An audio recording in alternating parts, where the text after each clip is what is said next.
Премиер, имавте динамични 2 дена во Атина, учествувавте на конференцијата на Економист, од каде што порачавте дека треба да му покажеме на светот дека секој договор и секој пријателство носи бенефит за граѓаните. Имавте можност да се сретнете со вашиот грчки колега, се сретнавте со претседателката на Грција, се сретнавте и со вашиот, мислам дека личен пријател Алексис Ципрас, лидерот на Сириза. Да започнеме прво со средбата со Мицотакис. Која беше пораката што ви ја испрати тој, но и која беше пораката што вие му ја упативте него? Прво сакам да споделам со нашите граѓани дека ова е остварување на целта за постигањето на договорите. Денеска сум овде, веројатно после 20 години македонски премиер во Атина.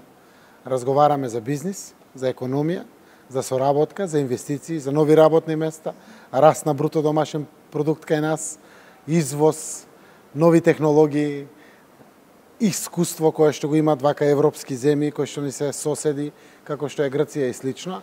И можам да кажам дека ова е афирмирано не само преку бизнисмените со кои што се сретнавме, туку со лидерството на Република Грција. Прво, претседателката направи сериозни охрабрувања, еве конкретно прашањето е за премиерот Мицотакис.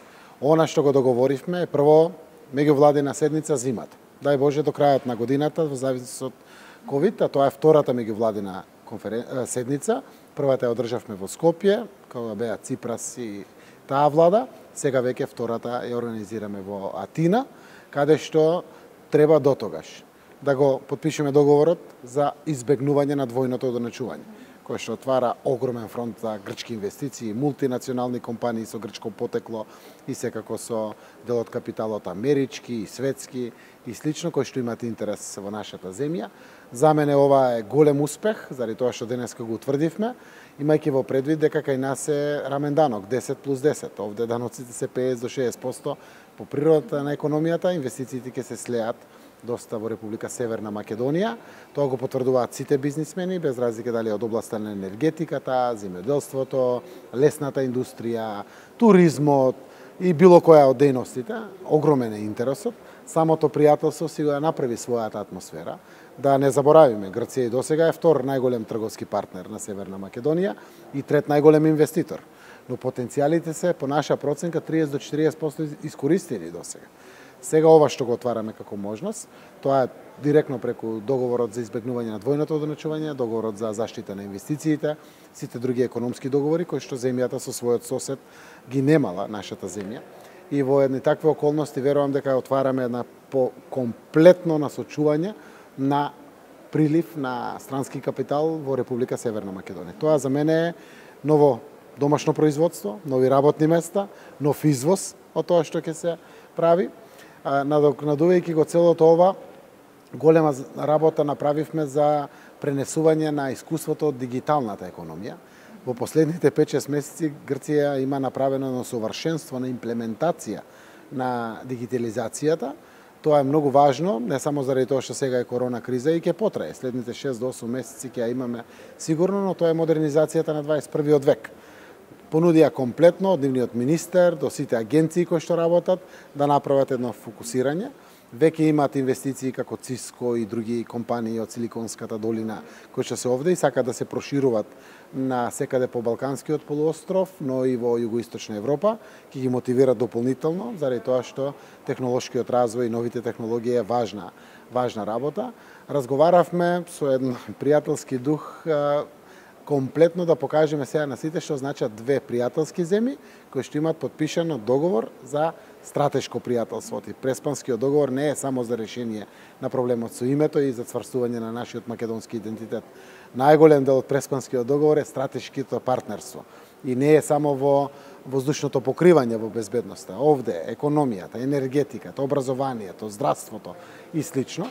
Така да, иако сме дојдени на покана на The Economist овде, сепак овие две средби со премиерот и неговите министри кои што ги направивме, но и охрабрувањето кое што добивме од претседателката на Грција, се навистина за мене остварување на нашите желби за да го искористиме токму тој потенцијал од јужниот сосед, кој што е најстара членка на Европската унија, најстара членка на НАТО, целиот овој регион, со доста лоби добро поставено на секаде во светот, огромен број на компании, силни, мултинационални, но и во милиарди во својот обрат.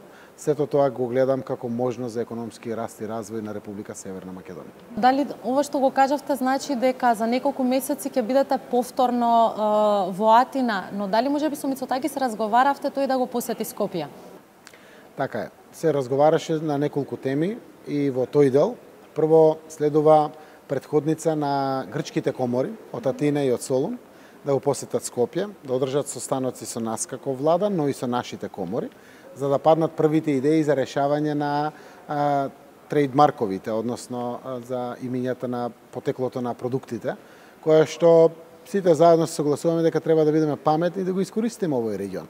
Ние кога ќе гледате светот како глобално, навистина сме и мал регион. Сме значајни заради тоа што сме 30 милиони пазар, но во споредба со целиот свет, навистина сме мал регион. Треба да бидеме паметни, да го искористиме ова потекло овде кое што го има за наше ново брендирање регионално, секако и со националните аспекти да ги задржиме овде, со меѓусебно почитување, а сето тоа да ни даде можности за заеднички настап на пазарите, за зголемување на севкупната понуда, заради тоа што некаде некои наши продукти се многу конкурентни, но се мали во обем. Ако се удружиме, можеме да освоиме цели едни пазари. После тоа следува секако владината конференција G2G која што треба да одржиме и премиерот Мицотакис сака да дојде во Скопје, заради тоа што сака да се потсети на тогашните години 99-та, 2000-та, кога бил главен одговорен на Националната банка на Грција за аквизицијата или купувањето на Стопанска банка Скопје. И тој има убави спомени од тој период, нема дојдено од тогаш, сака да дојде, да посети Скопје, да направиме средби нормално, сака да ја посети Стопанска банка, да ја види, прашуваше дали е на исто место централата, како се движи банката, рековме дека е една од најдобрите банки, нормално во државата и една од најголемите во Северна Македонија. И секако сака да испрати пораки на охрабрување, на соработка од секој можен аспект.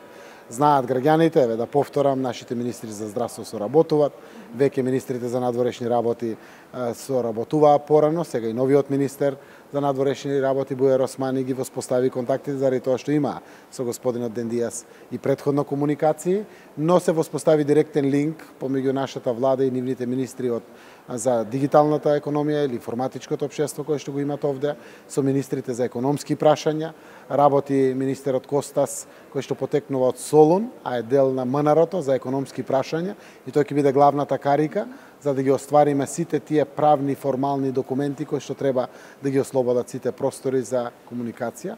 Разговаравме како да го олесниме пристапот до границите и протокот низ границите да биде уште пофлексибилен и да се движи понатаму, така да едно општо задоволство кај мене заради тоа што разговаравме за теми. Знаете дека господинот Мицотакис беше против договорот од Преспа и тоа е окей, но за него ставот е многу модерен и европски, таа е завршена работа, верификуван во нашиот парламент, меѓународно потврден, дајте сега низ договорот, но и со целиот позитивен амбиент да работиме понатаму. Пријателството носи придобивки. Лично како човек кој што е учесник во потпишувањето и создавањето на Преспанскиот договор, не водеше таа мисла да отвориме перспективи за младите, за децата, за сегашните генерации. Навистина после 30 години самостојност на нашата земја, да немате договор за избегнување на двојно одоначување, заштита на инвестициите, а зборувате со јужниот сосед Грција, кој што е втор трговски партнер, трет најголем инвеститор во Северна Македонија, верувам дека ќе ги искористиме сите овие потенцијали за економски пред се бенефит на македонците, на македонскиот народ, на сите граѓани кои што живеат во Северна Македонија, а верувам придобивки исто така еднакво ќе има и за грчкиот народ. Грција во изминатиот период, а и премиерот Мицотакис споменуваат дека ќе поддржат Северна Македонија на патот кон Европската унија. На кој начин би можела Атина да ни помогне? Јас многу често зборував со позитивна изненаденост на сите дебати на Европскиот совет. Првиот неуспешен во октомври, веќе беше премиер господинот Мицотакис, после тоа во март, со неговиот активен учинок внатре, зборувајќи за перспективите на Северна Македонија, да и на Албанија, како нивни сосед исто така, е еден од посветените поборници за европската иднина на Северна Македонија. И тоа го покажавме. Тука беше и борбата на премиерот Борисов, која што се случи. И тоа е убаво чувство. Двата единствени соседи од петте наши, кои што се членка на Европската унија, се борат за нас. Тоа е пријатно чувство. Нормално успеавме, конечно, во март да ја добиеме долго очекуваната одлука. Еве сега помагаат во заокружувањето на преговарачката рамка и одржувањето до крајот на годината за време на германското претседателство на првата меѓувладина конференција, каде што буквално со тоа почнуваме и самите преговори. Тие се комплетни поддржувачи на тоа. Имаме среќа што Германија претседава, канцеларката Меркел исто така е комплетно посветена на оваа насока и верувам дека ќе успееме. Да не ги забораваме, енергетските проекти беа тема кој што само се потврди на состанокот со мојот колега Киријакос Мицтакис, а тоа е дека Република Северна Македонија изрази подготвеност не само да закупи количини на газ од Александрополис проектот, но и да влеземе со наше учество. Прашање на физибилност и на конкретно експертска потврденост колку е тоа учество, но за мене и 2% и 20% е окей, заради тоа што тоа е имидж на државата, бидеме дел од регионалниот проект на гасификација кој што го поврзува ТАП проектот или Trans-Adriatic Pipeline, но и Liquid Natural Gas кој што доаѓа од Америка, од Египет, од Израел, од сите тие количини кои што отвара една дизерфисикација, односно разноликост во опциите на снабдување на газ на Северна Македонија. Знаете дека националниот газовод ни е преку 70% изграден. Верувам дека за година и пол ќе го завршиме целиот прстен за државата, почнуваме да ги гасифицираме градовите и убаво да имаме опции на конкурентност на гасот и сето тоа уште навремено сега го потврдуваме. И од големите девелопери, мултинационални компании, тоа е позитивно прифатено. Даде исто така позитивен одек и владата на Грција преку премиерот. Тоа целото потврдува дека навистина освојуваме еден простор модерен на гасификација на нашата земја со обезбедени количини на газ, учество акционерско во самите проекти и верувам дека ќе се движиме токму во тој посакуван правец. Споменавте дека има средби министрите за здравство на двете земји и имаме и пандемијата. Колку од една страна пандемијата помага во соработката меѓу земјите од регионот, но од друга страна гледаме дека границите со Грција се затворени, како тоа влијае на протокот на луѓе, туристите не можат да дојдат во Грција на одмор веќе повеќе месеци. И во двата аспекти, како што поставивте прашањето, има и предности и слабости. Значи, предностите се дека сме мал регион и се е поврзано. Ако растат бројките во една земја, растат и во другата. Дури и со затворени граници или полузатворени граници. Во моментот, навистина, границите се затворени, можеби за мобилност туристичка, граѓанска на граѓаните, но за стопанството и камионите се отворени, тие функционираат, но кога се затворени дури и за граѓаните, не можат секој слободно да патува, еве дури и деловните луѓе да постигнат договор. Тоа може да го прават само на интерконференциски врски, да склучуваат договори и камионите одат и транспортот се случува, но не е исто кога можете да патувате, но сите земји сме согласни дека здравието е пред се и над се и сега сите сме прилагодени токму на тие услови. Ние во нашата земја, за да возможиме дополнителен проток на грчки граѓани во Северна Македонија по различни причини, дали е за стоматолошки услуги во Гевгелиско-Битолскиот крај, дали е, не знам, заради одредени забавни игри, дали е за шопинг, дали е за бизнис, дали е за инвестиции, веќе воспоставуваме организација на тест центри или терминали на самите гранични премини. Сега со новите технологии, новите тестови дават резултат од 15 до 20 минути. Верувам дека скоро ќе ги имаме токму и ние, за да можеме да ги исполниме тие услови кои што ги барат и Светска здравствена организација, но самите земји. Кога ќе влезе грчки граѓанин во Северна Македонија, за излезот тој мора да има пак тест. Ако треба да оди во Скопје или да чека 2 дена, тоа ги одвраќа граѓаните. Но ако на 15-20 минути, буквално со земање на бриз и на се, го добие тестот, за да може да патува, знам дека ќе зголеми флуктуацијата. Сите се прилагодуваме, но и сите се надеваме дека конечно до крајот на годината ќе има информации дека вакцината ги поминала сите фази, веројатно ќе имаме опција од неколку вакцини на светско ниво, кои што почетокот на 2021 ќе може да бидат светски присутни на секаде по светот. Верувам и кај нас, прво да го оствариме тој психолошки ефект дека има вакцина, фала Богу, а тоа движи економија, секако голем дел од граѓаните ќе одлучат како да ја примат, но и развојот на лекот паралелно се случува и тоа ќе биде од голема помош. Секаква припрема е добре дојдена за час поскоро кога ќе замине короната, но дефинитивно двата аспекти се да искористиме можноста, ако не да зголемиме флуктуацијата и мобилноста на пари, капитал, луѓе и сето друго кое што представува слобода на движење, барем да го подготвиме штом ќе заврши кризата. А втората работа е размената на искуствата. Венко Филипче со нивниот министер за здравство е во постојана координација и контакти, разменуваат информации. Грција поголема земја, членка е на Европската унија, има пристап до информации кои што стигаат само до поголемите земји, па ги споделуваат со нас. Денеска премиерот на Грција изрази подготвеност дека како членка на Европската унија ќе побара и за Северна Македонија и за Албанија вакцината да биде организирана преку нив. Зошто обично оди за земјите членки, па после за кандидатите. А ако може тоа побрзо да се организира, за нас е 15-20 дена порано е добре дојдено. Зошто не? За мене се тоа изрази на пријателство. Ваквиот исчекор, тоа беше негова иницијатива, заедно со неговите министри, кажуваат дека ние сме сепак помали земји, кога ќе побарат за 10 милионска Грција, ќе побарат и за 2 милиони за Северна Македонија, не знам, за 3 милиони и 3,5 милиони за Албанија, што е израз на пријателство. Ние сме два соседи на Грција и сето тоа представува една позитивна атмосфера, која што сакам нашите граѓани, македонците, албанците, сите, да ја искористат како можност за идна соработка, да препознаат потенцијал. Внатре јас го препознавам, доволно сум информиран човек, да створат бизнис, да отворат нивни креативи, да најдат начин како да се вградат во целата таа нова можност што се отвара пред нас, заради тоа што договорите се токму и за тоа постигнати. Сретнавте со Сакеларопулу. Интересно е тоа што е прва жена председател на функција околу 6 месеци. Меѓутоа не знаеме каков е нејзиниот став околу договорот од Преспа. Со оглед на тоа дека додека беше председателка на Државниот совет, секогаш се држеше само на работи поврзани со нејзината тогашна функција. За кои теми разговаравте на средбата со неа? Добро, јас сум исто така позитивно изненаден. Жената доаѓа од експертската правна фела, ама е председател на Република Грција.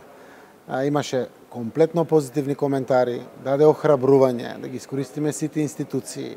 Сега, после Преспанскиот договор, да унапредиме нашата соработка, испрати пораки на помош, на понуда, на соработка, се што треба.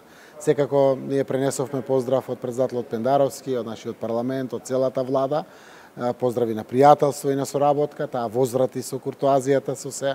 Се надевам дека во скоро време помеѓу двајцата председатели ќе се организира и некоја средба, тоа тие треба протоколарно да ги направат поканите за взаемна посета еден со друг, но ние изразивме целосна наша подготвеност.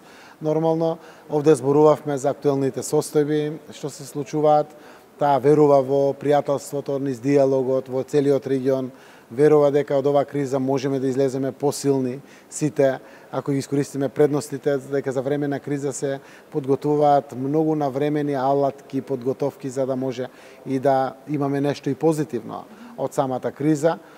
Испрати комплименти дипломатски за развојот на настаните во целиот регион, мислејќи и на Преспанскиот договор, но мислејќи на договорот помеѓу Србија и Косово, веројатно, важно е. Сака Грција да продолжи со нејзиното лидерско поставување во целиот регион, заради тоа што 2003 година прв пат се одржа самитот за Западен Балкан и европските перспективи. Таа рече дека исто така треба да продолжиме во тој дел, стојат на располагање да помагаат во интеграциите во Европската унија. И ме драго што сме земја членка, сега сме преку тоа и партнери со Грција, имавме еден позитивен состанок за кој што секако го споделувам се вкупното задоволство од сите овие детали во посетата, исто така и со председателката на Грција. Го споменавте и вие тоа во еден дел од разговорот дека Мицотакис додека беше во опозиција беше против договорот од Преспа, меѓутоа сега вели дека тоа е ратификуван на меѓународен договор и ќе го почитува. Според тоа би можеле да кажеме дека Александар Македонски нема да ни се најде на патот кон Брисел. Меѓутоа можеби ќе ни се најде Гоце Делчев. Дали можеби целата оваа ситуација со Грција може да биде на некој начин порака или поука до еден наш друг сосед? Нашите соседи ни се пријатели. И тоа го покажале кога требаше да одлучуваат за иднината на исполнувањето на стратешките цели на Северна Македонија. Тоа е НАТО и Европската унија. Ти одлучуваат позитивно. Секако се работи за политичари, дел експерти кои што лавираат согласно актуелните состојби. Но тоа не значи дека имаме ние помалку пријателство. На патот со Грција на соработката веќе е автопатот пријателство. Не е автопатот Александар Македонски, еве фигуративно зборејќи. Гоце Делчев е автопатот што води од Скопје према Штип, кој што е пуштен исто така во употреба, ама тоа е патот кон Бугарија, исто така на нашите граници према Бугарија. Јас верувам дека навистина сите заедно ќе учиме низ призмата на градење на односи, како историјата да не обединува, како да не сплотува, низ неа да најдеме причини на уште поголемо пријателство, низ уште поголема соработка. Историјата не е неважна, многу е важна, но поважна е едината. А историјата треба да искористиме како основа, како темел, како база за добра историја. И затоа велам, дури и решувањето на прашањето за Гоце Делчев. Ние мора да изнајдеме нишки кои што ќе не обединат, кои што ќе бидат заеднички, кои што ќе не сплотат во меѓусебното помагање, охрабрување на нова економска трговија, на меѓусебни инвестиции едни во други и соработка на сите полиња. Јас верувам дека навистина низ ова прашање повторно ќе излеземе победници двете страни. И мора да излеземе заради тоа што договор ќе постигнеме. Ако постигате договор, тој е одржлив и е возможен ако двете страни се подеднакво срекни. Затоа што во спротивно не е договор. Едната страна се наметнала на другата, нашата над бугарската или бугарската над македонската. Не ни треба тоа. Реков, имаме архиви, може да ги отвориме. Самите архиви постојат и ке нас, постојат и Бугарија. Скоро се идентични тие архиви. Те ги цитираме архивите низ нив, ако бидеме паметни пред се нашата и нивната комисија. Да излечат заедничка нишка од заклучоците од сите 5 историски личности, до сега беше заедничката нишка и како заедно одбележуваме. Дали се Свети Кирил и Методи, Климент и Наум, дали е цар Самуил, така и за Гоце Делчев. Ние заедно го одбележуваме. Заедно беше Бојко Борисов на гробот во Скопје. Јас се поклонив на споменикот во Благоевград, која бевме 2019, ако не се лажам, или 18 година. Во Струмица е Гоце Делчев целиот поставен како најголем споменик. Тие го имат исто така по Бугарија, на секаде имат град Гоце Делчев.